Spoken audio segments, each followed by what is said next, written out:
सरोवर में स्नान करती हुई वह नवयुवतियां, जब सुखदेव बाबा वहां से निकल करके जाते हैं तो वह नवयुवतियां मगन होकर के स्नान करती रही। सुखदेव मुनि को देखा तो हाथ जोड़ करके मन ही मन प्रणाम किया और फिर अपने स्नान करती रही सरोवर में।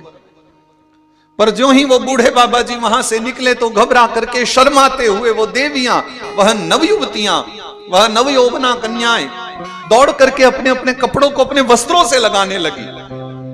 मर्यादा की रक्षा के लिए, लाज के लिए वो वस्त्रों को, अपने शरीर को ढकने लगी। वह बूढ़ा बाबा खड़े होकर के पूछता है कि बेटियों,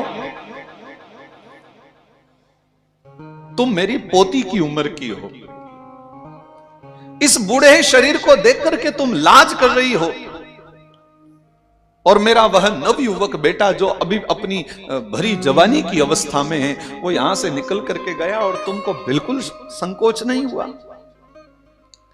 देवियों ने हाथ जोड़ करके कहा, बाबा भले ही आप बूढ़े हो चुके हैं, भले ही आप हमारी दादा के उम्र के हैं, लेकिन काम भाव का संचार आज भी आपके हृदय में है। और आपका बेटा भले ही नवयुवक हो, लेकिन वो तो ये भी नहीं जानता स्त्री पुरुष में भेद क्या है। अज्ञानी नहीं है सुखदेव जी, परम ज्ञानी व्यक्ति हैं, लेकिन माया से परे। ये तो पता है कि स्त्री पुरुष में क्या क्या भेद होते हैं, लेकिन स्त्री और पुरुष में भेद करके जो भाव प्रकट होता है वो उनके भीतर नहीं है। वो माया से परे हैं, वो आसक्ति से परे हैं। उनके लिए जैसे आप हो वैसी हम हैं। उनकी दृष्टि सामान्य नहीं है, उनकी दृष्टि ब्रह्म दृष्टि है। उनकी दृष्टि में सब कुछ ईश्वर है।